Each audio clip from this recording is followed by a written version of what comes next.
Hey guys, thanks for joining me. In today's video, we're going to take a look at a relatively new product from VTOMAN, the Jump 1800.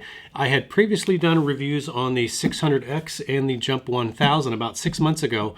And when I did the Jump 1000 video, there was some really ridiculously fantastic pricing, and I think that was one of the most compelling things about this product. Well, the folks at VTOMAN are apparently at it again because the pricing deals on the new Jump 1800 are ridiculous. But we're going to get into all that in a minute. Let's find out if it's worth a look.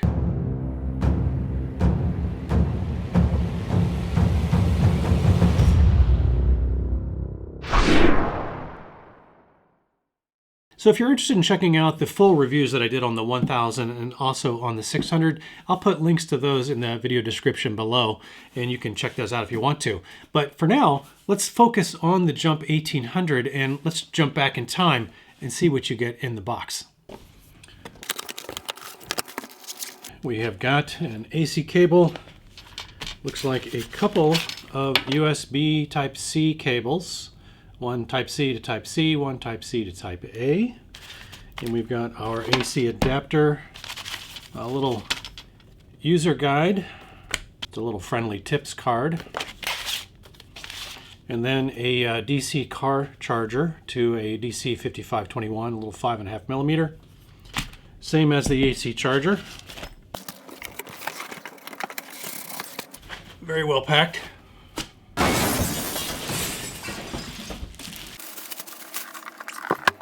And there is the Jump 1800. As you can see, basically the same form factor as the Jump 1000. 3 AC ports. You've got one quick charge Type A and 3 standard Type A's. And then you've got a couple of Type C's, and I'll have to figure out which PD protocol they support. Looks like you've got the two 5521 independent inputs on the front. And then you have got two accessory 5521s down here and a 12-volt car port right there. Then over here you've got your battery expansion connector, and then you've got the port for the optional jumper accessory. All right, let me go run this thing through some tests, and then we'll be back in a little bit and we'll compare it to the other members of the Jump Power Station family, and we'll find out kind of how it fits in there and what might be most appropriate for what you want to do. All right, let's get into some of the details on this Jump 1800. We're also going to talk about how it compares to the other members of the VTOMAN family and its competition, primarily Jackery and EcoFlow in this particular case. And we're going to talk about pricing at the end because that remains one of the biggest differentiators of the VTOMAN Power Stations versus the competition. So stay tuned for the pricing information near the end of the video. But for now, let's get into kind of more about what it is in terms of specs and how it's different. So first of all, as the Jump 1000 name would indicate, it's a 1000 watt AC inverter capable of surging up to a peak of 2000 watts for just a few seconds. The 600 is a 600 watt inverter surging to 1200 watts. The Jump 1800 is an 1800 watt inverter surging to up to 3600 watts. Now, all of the power stations in VTOMAN's product line do come with something that VTOMAN calls the V-Surge technology in their AC inverter. And that's kind of equivalent to like what EcoFlow does with their X-Boost, if you're familiar with that. So basically what V-Surge does is it will allow you to connect and run a device that would normally continuously draw more watts than the continuous watt draw rating on the AC inverter, but it will cap it at its continuous watt draw rating. So in this case, 1000 watts, 600 watts, and 1800 watts, and it'll allow you to run at the maximum continuous and just basically feed that device a lower amount of watts, right? So lower power. And that's suitable for resistive load devices, things that are fairly simple electronics like space heaters, heat guns, hair dryers, things like that. Not so much for things like microwaves, for example. But for these more simple devices, it definitely works. And let's go ahead and take a look at when I did the AC inverter testing on the 1800 and kind of see how all that works. This AC inverter is supposed to support 1800 watts continuous and up to 3600 watts peak or surge. I don't know if I've got 3600 watts to throw at it, but I've certainly got 1800 watts, and we're going to use 3 different space heaters, 2 of which are on the table, and I've got an oil space heater on the floor. So we're going to find out, starting with the oil space heater first. I'm going to kind of dial it up, and we're going to see how many watts we end up drawing. Currently, We're pulling 513 watts. Let me go ahead and put this on high and see what that does. Let's find out how many decibels that reads. About 76 decibels. All right, we are pulling 1200 watts. All right, we are just about 1800 here with the next level on the oil heater here. Let's try that. All right, I saw 2200 watts for just a moment, and now we're throttled back down. But I suspect it's going to continue to run without shutting down on us. All right, we'll check back when it's empty. All right, the power station seems to have shut down. And now we are showing low, so it is completely depleted. So it ran an 1800 watt load, or close enough, and all the way to depletion. So the AC inverter definitely passes. So per usual, I do like to test all the power stations for their usable watt-hour capacity, not just their rated watt-hour capacity. And when you compare the rated watt-hour capacity of the Jump 1000 versus the Jump 1800, you might be tempted to think that, of course, the Jump 1800 is significantly higher in capacity. Well, that's actually not the case.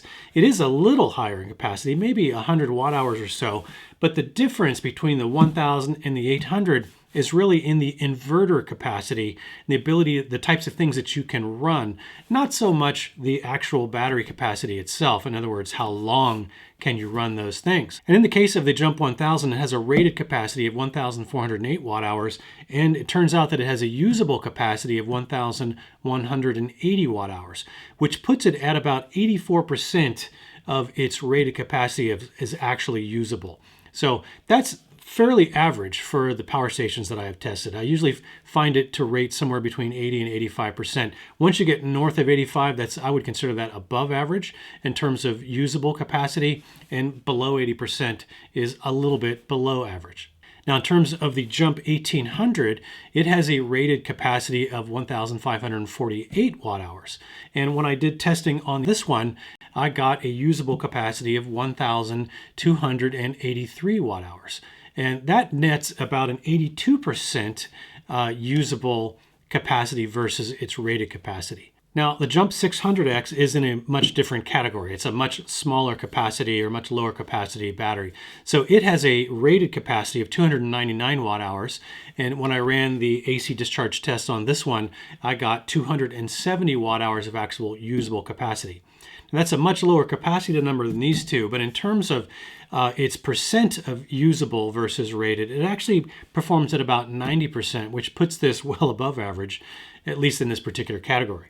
Now, all of the power stations in VTOMAN's product line do use lithium iron phosphate chemistry, and why that's kind of a big deal is because lithium iron phosphate, if you haven't seen in my other videos, lithium iron phosphate does have much better life cycle ratings than does something like lithium NMC, which is more likely to be found on something in the Jackery product line, for example. And what that means in actual life cycle time is that you can reasonably expect to maintain at least 80% of the original capacity after 3,000 full charge-discharge cycles. So depending on how you're using these power stations, that could be anywhere from 8 to maybe 16 years to hit that point. And once you hit that point, that doesn't mean that the batteries no longer work. It just means that they are continuing to lose capacity over time. Now, all of the VTOMAN power stations also have a battery expansion option. So they all have this little extra little rubber attachment port here on the side, on the far right-hand side, and those are for expansion batteries. So you can get an expansion battery for the 600, and you can get an expansion battery for the 1000 and the 1800.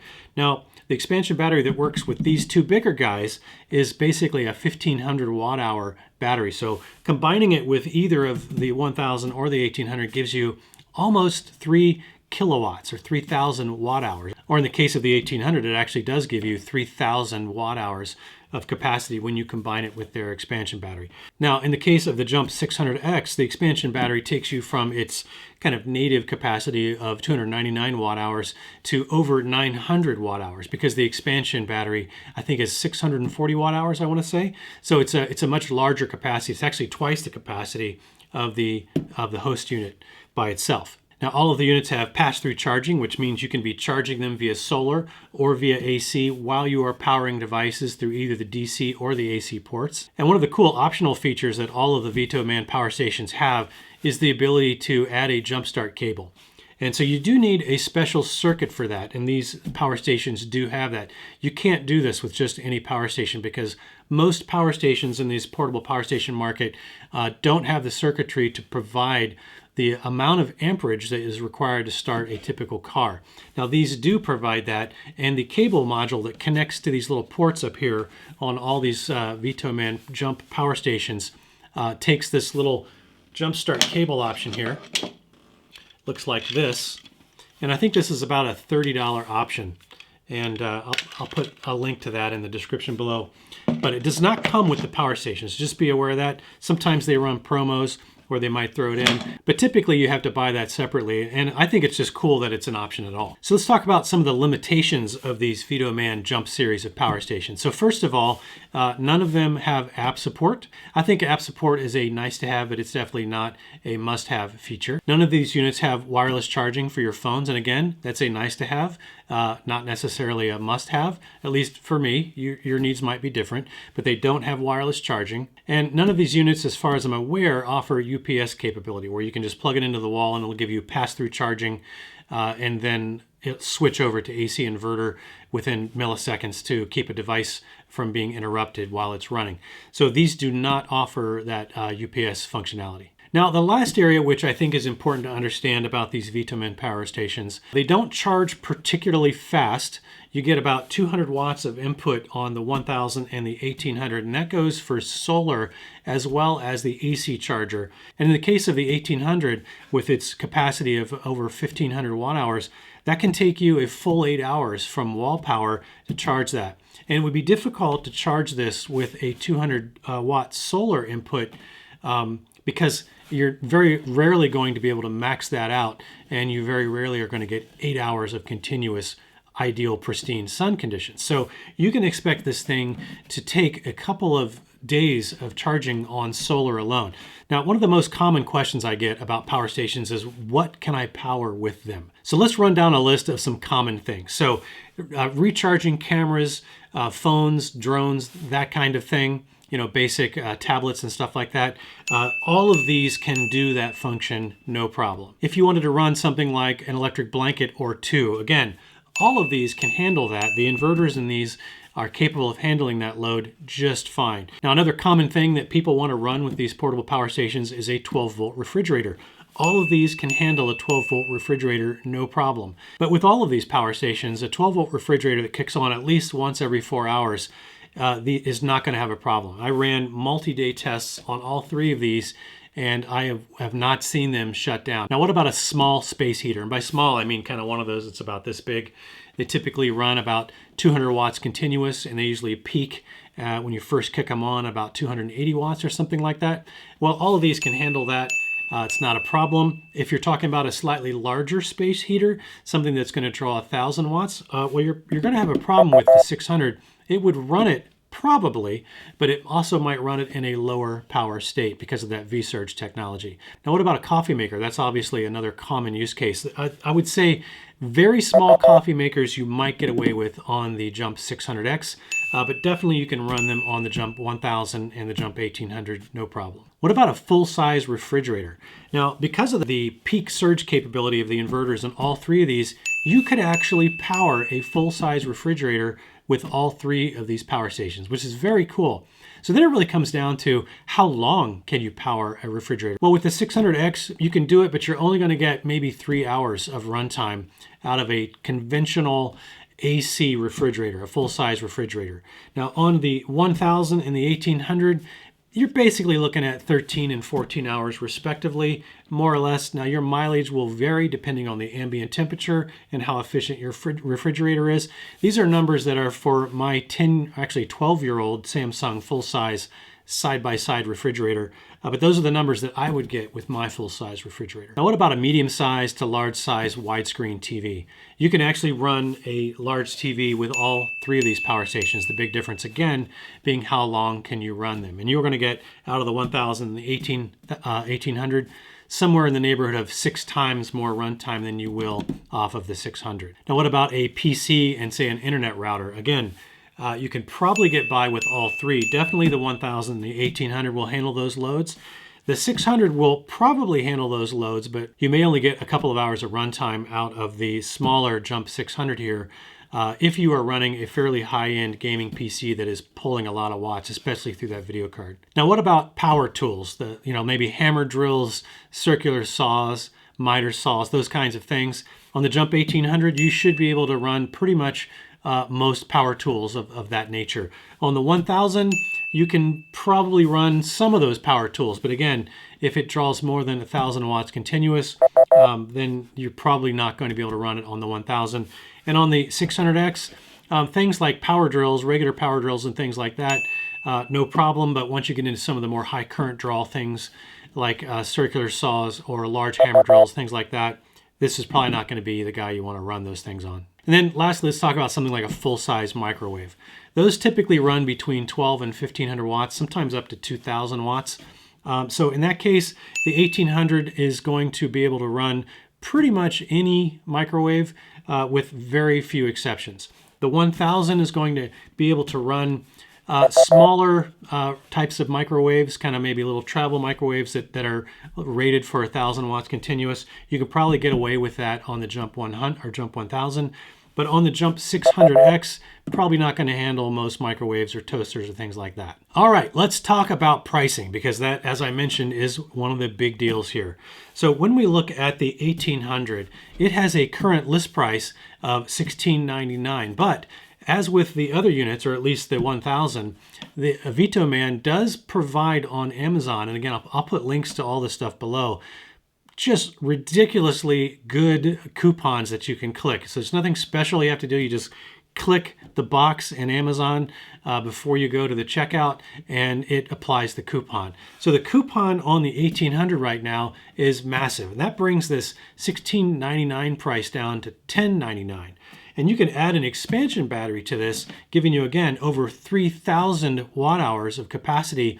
And you can get that for just a little over $1,500 when you apply the coupons that are available both on the 1800 and the expansion battery for that. And to put those prices in perspective, when you compare that against other brands like Jackery or EcoFlow that have a similar type of spec, you're going to pay upwards of $1,700 or $1,800 for those other branded products in this same kind of specification line. Now, in fairness to the Jackery and the EcoFlow products, for the most part, especially the new Pro versions on the Jackery side, those have much higher DC input maxes, so you can put more solar into those than the 200 watts max that you can on the Jump series of the 1000 and the 1800. So that is a differentiator, but like I said, if that is not a requirement for you to have more than 200 watts of solar input, then I think it's well worth the $600+ of savings that either one of these units would give you over the comparable EcoFlow or Jackery products. Now, in terms of the Jump 1000, you're going to save maybe a couple $100 over comparable products from Jackery and EcoFlow, but the big difference there is that it's not just a $200 difference. You're also getting probably 40% more battery capacity than those Jackery and EcoFlow products that are in the same general inverter class and price range. So not only are you saving a couple $100, but you're getting 40% more capacity. So it's still a pretty compelling deal, again, as long as you don't need more than 200 watts of solar input. Now, in terms of the Jump 600, the pricing is a lot more similar between the Jackery alternatives and the EcoFlow alternatives. But again, the big difference, even though the pricing isn't that much different between those models, the big difference is the inverter capacity. So this will be double the inverter capacity, which means more things you can run on this power station versus the similar counterparts in the Jackery and EcoFlow brands. By the way, if you're finding any of this information useful at all, please consider giving me a thumbs up on the video. I would really appreciate it. Back to the review. All right, so what's the bottom line here on these VTOMAN Jump series of power stations? I think that if you are someone who realistically thinks that they are going to be wanting to put more than 200 watts of solar into their power station for rapid charging, if that's something that you're absolutely going to want to do, then I don't think that you can seriously consider the VTOMAN Jump series of power stations because of its DC input max being 200 watts on the 1000 and the 1800, and 65 watts on the 600. But if you're like most people and you're probably not going to put more than 200 watts of solar on any of these power stations anyway, or 65 watts on this the smaller 600 here, then suddenly these become an extremely attractive option for you to be checking out and putting on your short list because of what you're getting for how little relatively that these things are costing compared to the competition. All right, so hopefully you found some of this information useful. If you did, please consider giving me a thumbs up on the video. I'd really appreciate that.